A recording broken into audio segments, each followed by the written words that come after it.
Assalamu alaikum, dear countrymen, brothers and sisters.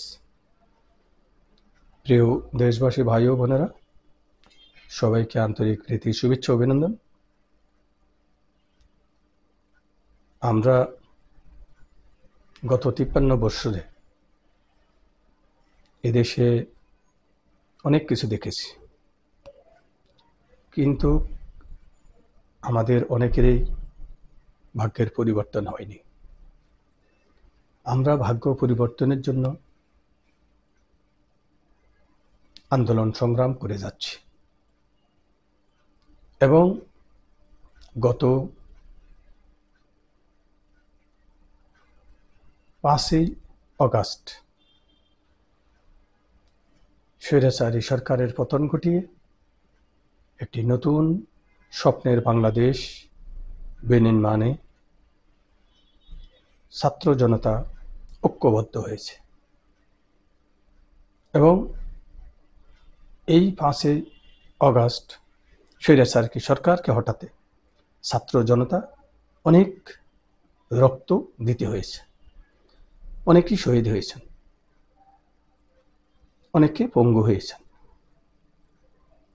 এই রক্তের বিনিময়ে 53 বছর পরে আবার রক্ত দিতে হয়েছে। এই 53 বছর পরে যে ছাত্র জনতা যে রক্ত দিয়েছে, সেই রক্তের যদি আমরা মূল্যায়ন না করি, সেই রক্তের যদি ঋণ আমরা পরিশোধ করতে না পারি, তাহলে এই জাতি সারা জীবন ঋণগ্রস্ত থেকে যাবে। সুতরাং এখনো সময় আছে, আমরা সবাই ঐক্যমতের ভিত্তিতে কোনো দলাদলি, হানাহানি, হিংসা, বিদ্বেষ সবকিছু ভুলে গিয়ে আমরা যদি দেশকে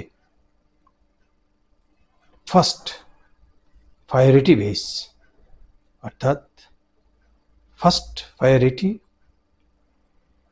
কান্ট্রি, দেশকে যদি আমরা প্রথম প্রায়োরিটি দিই, তাহলে আমরা এই দেশকে স্বপ্নের বাংলাদেশ বিনির্মাণ করতে সক্ষম হব। অন্যথা যদি দলাদলি, হানাহানি চলতে থাকে, তাহলে আমরা কিন্তু আরো 100 বছর পিছিয়ে যাব। সুতরাং প্রিয় ভাই ও বোনেরা, আপনারা সবাই এই দেশকে নিয়ে ভাবছেন, এই দেশে আমাদের সবাইকে বসবাস করতে হবে। সুতরাং দেশটা যাতে সুন্দরভাবে চলে, সে বিষয়ে সবাইকে এগিয়ে আসতে হবে, সবাইকেই অবদান রাখতে হবে। প্রত্যেকটা নাগরিকের অবদান রাখা জরুরি। সুতরাং এই দেশ আমার, আপনার, আমাদের সকলের। এই দেশে আমরা সবাই বসবাস করব একসাথে। সুতরাং একসাথে আমরা কিভাবে বসবাস করব, সেই বিষয়ে সকল দল, মত, গোষ্ঠী সবাইকেই ঐক্যবদ্ধ হতে হবে।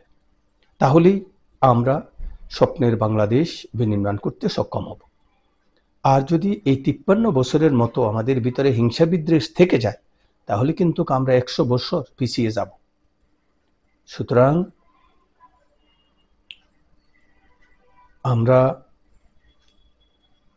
বাংলাদেশ জনকল্যাণ পার্টি দীর্ঘদিন যাবৎ আমরা বলে আসছি যে জনগণের কল্যাণে কাজ করতে হবে, জনগণের উন্নয়নে কাজ করতে হবে, জনগণ কিভাবে শান্তিতে থাকে সেই বিষয়ে পরিকল্পনা গ্রহণ করতে হবে এবং বাংলাদেশ জনকল্যাণ পার্টি যে 20 লক্ষ বেকারের কর্মসংস্থানের বিষয়ে মাননীয় প্রধান উপদেষ্টার কার্যালয়ে আবেদন জমা দিয়েছেন, সেই বিষয়েও আপনারা একটু খোঁজখবর নিন বা এ বিষয়ে কি করা যায় আপনারা আলোচনা করুন।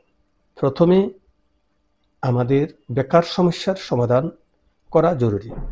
বেকার সমস্যার সমাধান যদি আমরা করতে পারি, তাহলে আমাদের সকল সমস্যার সমাধান কিন্তু হয়ে যাবে।